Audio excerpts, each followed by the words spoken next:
Political Buzz is your rapid-fire look at the best political topics of the day. 3 questions, 30 seconds on the clock. Playing with us today on the left, CNN contributor Maria Cardona. In the middle, Jason Johnson. He's chief political correspondent at Politic 365.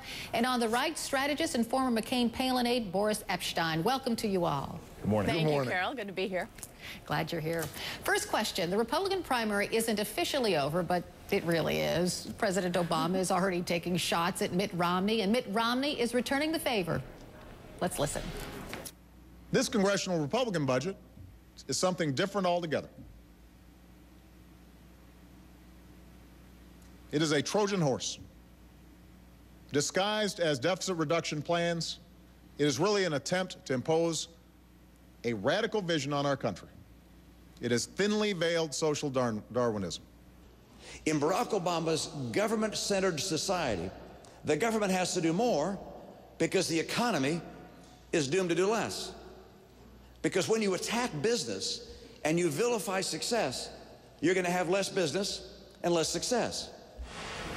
So the question, Republicans are social Darwinists and Democrats are socialists. So who's more radical? Jason. Look, this is really fascinating. So the Democrats are so radical that they proposed a health care plan in 2009, which was the same one the Republicans had in 1996. The Republicans are so radical that they have a Tea Party that hates government so much that they all ran for Congress in 2010. Look, neither of these parties is as radical as they claim that they want to be. The Democrats seem to be completely beholden to Wall Street, only doing what they think they can get through the Republicans. And the Republicans are only as radical as their sort of conservative and moral base will allow them to be. So I don't think either party is all that radical. We haven't seen the kind of revolution Americans have been asking for. Boris. Jason's right on one thing, is that neither party is that radical at its base. There are wings of both parties that are radical and that they want to, on the left, make sure that government pays for everything and controls everything. And on the right, there's those that want government completely out.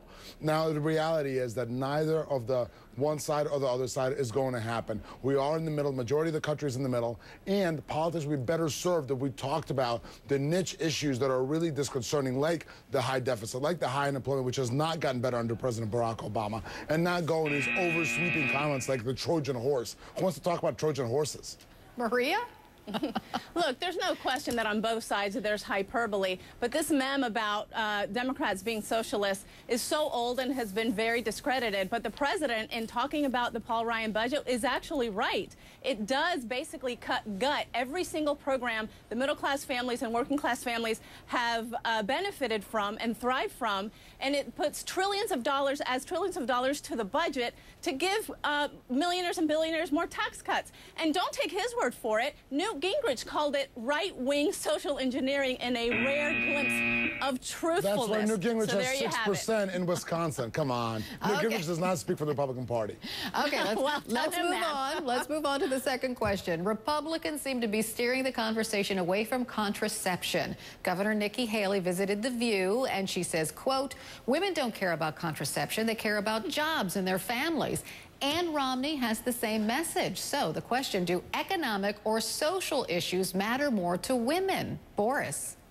Yes, they do. And the numbers show that the approval ratings for President Obama and Mitt Romney were the same before the contraception debate started as they are after. Now it has kind of died down. The key issue right now is the economy, it is jobs, and that women and men both care about the most. And that's why this president's approval rating has still not gotten with the approval above disapproval. The disapprovals have continued to be higher because the unemployment is high, and the economy, while it is recovering, is doing at a much slower pace because of the policies put in by this president and his administration that have bumbled this recovery. Maria. Oh my God, Boris, have you seen the approval ratings among independent women? Romney and the Republican Party are bleeding the support of independent women because, yes, they care about economic issues, they care about economic growth, they care about job creation, they're supporting the president on that, but they also care deeply, not just about contraception, but about equal access to health care rights, which Republicans have been trying to take away. Look, I wrote about this on CNN.com recently. Republicans would have done well to stay away from Pandora and especially her box. and they didn't, and now they're paying for it. Whoa, Jason. Absolutely incorrect. This is why the Republicans do so poorly with women. I mean, for Nikki Haley to say that, that's sort of like saying, well, Americans don't really care about the beach. They just care about the sand and the sun and the water. Look, you can't separate contraception from an economic issue. It's called family planning. Most women out there, they'll discuss with their husbands. They'll say, look, can we afford to have a child right now? Can we afford to have another kid? Can we afford the children that we have? So this is another example of the tenure of the Republican Party. They're completely losing women right now, and Nikki Haley pretty much talked herself out of the VP job. Okay, here's your buzzer Numbers beater. just don't support that at all, but that's fine. Absolutely. Here's your buzzer beater polls. now. Buzzer beater. 20 seconds each. Here's your third question. Rick Santorum threw everything but the kitchen sink at Mitt Romney before the primaries. Let's listen. I'm Rick Santorum, and I approve this message. What if I told you this man's big government mandating health care included $50 abortions and killed thousands of jobs? Would you ever vote for him? What if I told you he supported radical environmental job killing, cap and trade, and the Wall Street bailouts?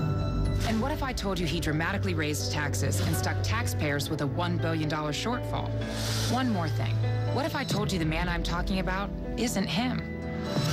It's him.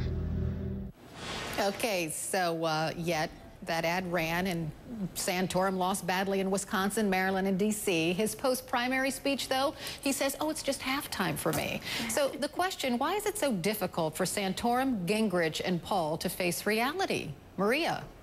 Because right now, the reality for the Republican Party and for any nominee is that it's going to be very difficult for them to go up against this president with the policies that they are embracing. Not only that, but they know that Mitt Romney is not part of the A-team. Not that they would be any better, but they're going to be very hard-pressed to put together a vision to really compete against President Obama, when in fact they are embracing exactly the kind of budget that President Obama was talking about. Jason. The reason that they don't understand this, they're like the Walking Dead. You know, these other candidates, Santorum and Gingrich and Paul, they think they're alive, but they're really just shuffling around. Look, this is Mitt Romney's race. Mitt Romney has pretty much been in the lead since the beginning. The other guys need to give up. They need to get out of the way. They need to allow Mitt Romney to focus on facing the president. They just don't want to accept it. They're like old athletes and zombies. They just don't know when it's time to walk off the stage. Boris. If Santorum and Gingrich thought they weren't part of the A-team, they would have gotten out long ago. This has nothing to do with their belief that President Obama is so strong that it'll be a tough election. He's, in fact, not that strong. Unemployment's been above 8% for 3 years running, and Geithner said it was never going to get above 8%. What it's all about is Santorum and Gingrich have gotten to almost personally dislike Mitt Romney, which is very unfortunate for Santorum and Gingrich, because he is going to be Mitt Romney, our standard bearer, and Santorum and Gingrich are fading away fast in anybody's mind. All right, Boris, Jason, Maria, thanks for playing today. We appreciate it. Thank you, Carol. Thank you. Thank you.